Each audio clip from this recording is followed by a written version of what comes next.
আরে আরে এত নিচ্ছ কেন? তোমার টাকাই নিতেছি না আমি, বুঝছো? আমি আমার টাকা দিয়ে নিতেছি। তুমি হাজবেন্ডের মতো থাকা বুঝছো? আমি তোমার চাকর না, নিজে তো কিছু করতে পারো না। যখন 2 টাকা কামাই করতে পারবা তখন সে জানবা।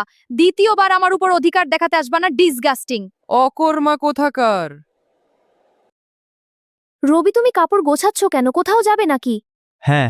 কোথায় যাবা তুমি? আসবা কবে? আর আসবো না, একবারে চলে যাচ্ছি। ও, এখন বুঝেছি মার্কেটের ঝগড়ার জন্য তুমি রাগ করে আছো। একটু চিল্লাচিল্লি করছি তো কি হয়েছে? পতিপত্নীর মধ্যে তো একটু ঝগড়া লাগতেই পারে, বাদ দাও এসব কথা।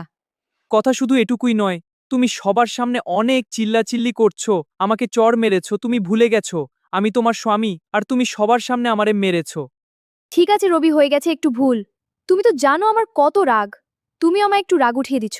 মার্কেটের ভিতরে তুমি এত প্রশ্ন করার কি দরকার? আমি তোমার স্ত্রী, তুমি তো আমার ভোদাই বুড়বো কি ভাবো? এত রাগ ওঠালে কি ঠিক থাকতে পারি? সেজন্য থাপ্পড় একটা মায়রা দিছি। তুমিও তো অনেক চিল্লাচিল্লি করো। রবি, শোনো। তোমার রাগ উঠেছে দেখাও মোরে থাপ্পড় মাস। রাগ আমারও উঠে, কিন্তু কোন দিন একটা থাপ্পড় মারি নাই, আর তোমার সঙ্গে কোন দিন চিল্লাচিল্লি কইরা কথা বলি নাই। সব কথা ভদ্রভাবেই বলি।